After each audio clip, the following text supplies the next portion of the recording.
इस वीडियो में हम दो टॉपिक्स पर बात करेंगे। एक तो पहला टॉपिक है, आज भास्कर में न्यूज़ भी है, ओबीसी आरक्षण केस के बारे में कि सुप्रीम कोर्ट में केविएट दाखिल, तो इसके बारे में हम जानेंगे।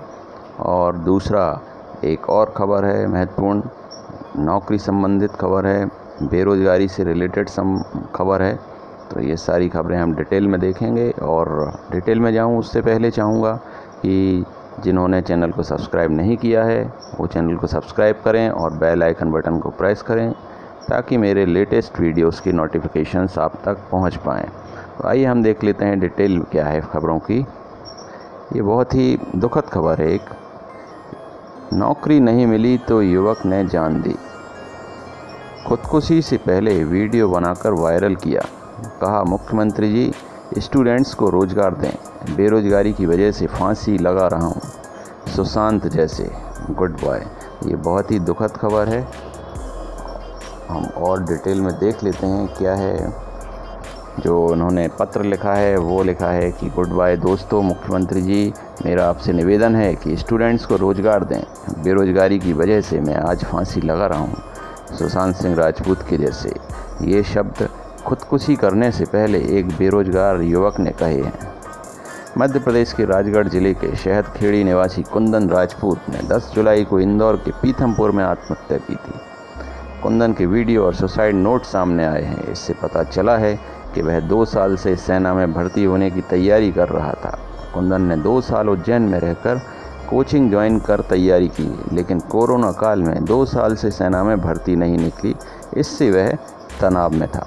5 जुलाई को ही वह इंदौर के पीथमपुर में एक फैक्ट्री में नौकरी के लिए गया था। वहां 5 दिन काम करने के बाद 10 जुलाई को फांसी लगाकर आत्महत्या कर ली। तो बेरोजगारी की समस्या बहुत ही विकराल हो चुकी है।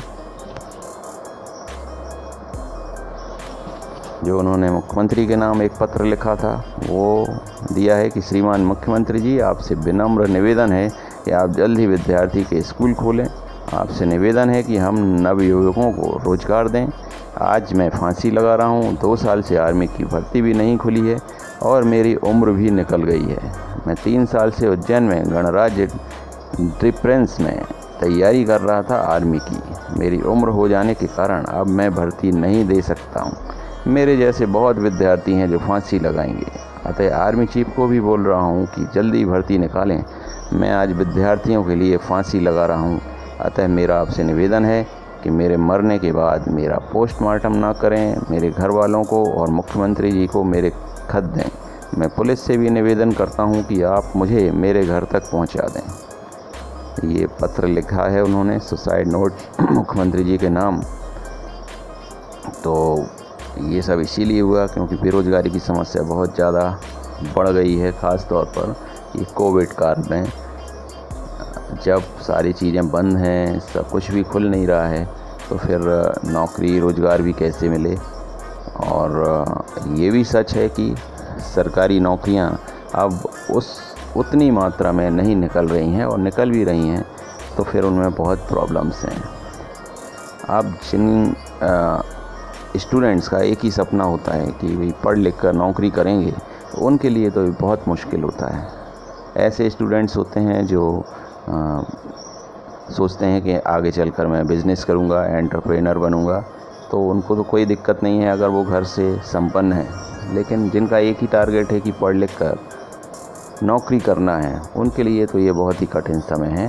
फिर भी ऐसा करना मैं कहीं भी एक अच्छा श्रेष्ठ विचार नहीं कह सकता, क्योंकि सिर्फ नौकरी ही एक विकल्प नहीं है। अगर सरकारी नौकरी नहीं मिल रही तो दूसरे भी विकल्प हैं। क्योंकि जीवन से बड़ी कोई भी चीज़ नहीं होती। जीवन को बचाना है, एक जीवन मिला है आपको, उसे अच्छे से जीना है। एक ऑप्शन नहीं, 1000 ऑप्शन दूसरे होते हैं। हार नहीं माननी चाहिए और बहुत ही संयम से काम लेना चाहिए। सबसे ज़्यादा ज़रूरी है कि आप अपने आसपास परिवार वालों से लगातार कनेक्ट रहें। अगर कोई भी डिप्रेशन में जाता है तो आप कनेक्ट रहेंगे, बातचीत करते रहेंगे, संवाद होगा, एकांत नहीं मिलेगा। तो इस तरह के विचार एक तो आने भी नहीं चाहिए और आते भी हैं। तो बहुत जल्द ही इनसे आप उबर सकते हैं। तो ये गलत कृत्य है, ऐसा किसी को नहीं करना चाहिए। और रास्ते बहुत हैं, एक ऑप्शन बंद होता है तो दूसरे ऑप्शंस खुल जाते हैं। हमेशा पॉजिटिव तरीके से देखें जीवन की तरफ। अगली जो इम्पोर्टेंट खबर है वो है ओबीसी आरक्षण केस से रिलेटेड कि 14% आरक्षण के फैसले पर सुप्रीम कोर्ट में कैविएट दायर। हाई कोर्ट से 27% आरक्षण देने की याचिका खारिज होने के बाद राज्य सरकार भी जा सकती है सुप्रीम कोर्ट।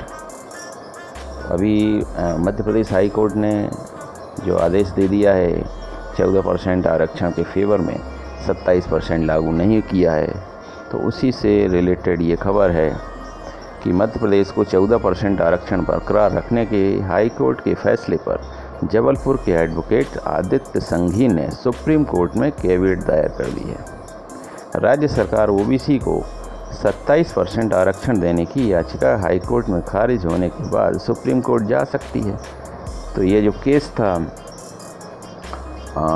एक्चुअली जिन्होंने केस किया था 27% के खिलाफ, उनके फेवर में ही गया, 14% लागू हुआ।